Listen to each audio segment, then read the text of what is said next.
When I was pregnant with my first, I didn't know what I needed postpartum, and nobody told me, so I wasn't prepared. When it came time for Laura, I was much more prepared because I had done my research about 6 months into my pregnancy up until birth. So now that I'm pregnant with Thomas, I figured I would share that stuff with you guys. One of my best friends is also having her first baby, and she has no idea what to get, so I've been putting together a little care basket for her, and I want you to do it with me.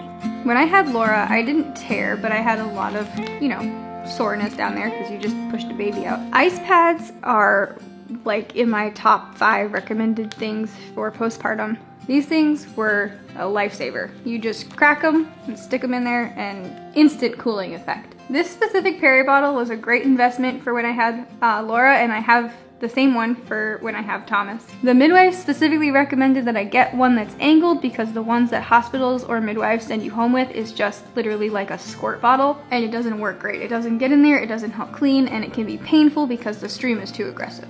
It literally says that, which is wonderful.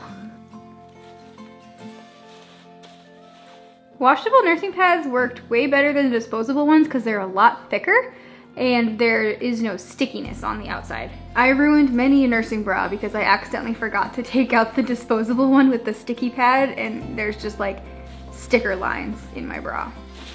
So this is not the brand of nipple butter that I used with Laura, but it is one that I highly recommend. They're organic, there's no lanolin in it, and it definitely has the soothing effect that you're probably looking for. Personally, I used to stick mine in the fridge. It did wonders for all of the chapped skin around my nipples.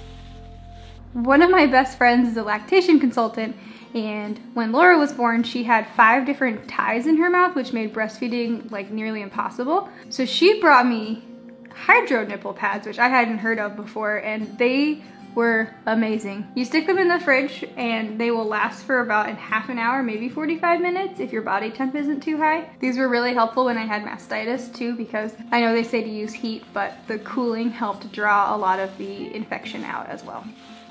Sometimes you just need a little something you can depend on. No, seriously, buy the adult diapers. It might be embarrassing, but buy them. These are also a good base to put the ice pads in because then they're not just sitting in your underwear. With Laura, I bled for 4 weeks, really heavy, so these were a lifesaver. I never bled through my pants. I was super thankful. But if you're like me and you're 23 and you're buying these in the Target aisle while, somebody the same age as you is buying Plan B and condoms, it can be a little awkward. Buy them anyways. Overnight maxi pads. These are good to make your own hydro pads at home, or these are just really nice when you stop wearing the adult diapers. They add a little bit of extra cushion and a lot of protection from leaking blood. Pomegranate juice. You don't actually need it, it just tastes really good. There's also pineapple juice in it, which can help prevent UTIs, and there's apple cider vinegar in it.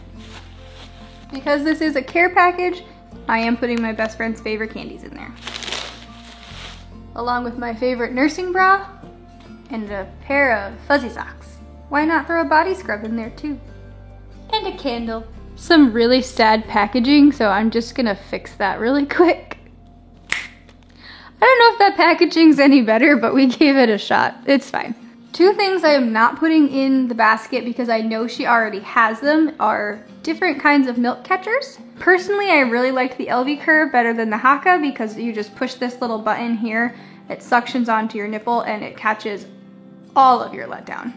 The Haakaa is also really nice for nighttime feedings because you just stick it on and you don't have to worry about cleaning too many parts afterwards. Store-bought lactation cookies are a joke, but what isn't is oatmeal raisin cookies at home. I suggest loading up on oatmeal before and after birth for 2 reasons. 1, oats contain several different plant estrogens that will help boost your milk supply and help eliminate mastitis. And 2, it's a natural fiber, so it can help that first postpartum bathroom break not be so miserable. I have a recipe that Gabe's mom gave me that can be modified to be sugar-free, gluten-free, and dairy-free that I will put in the description. Prunes.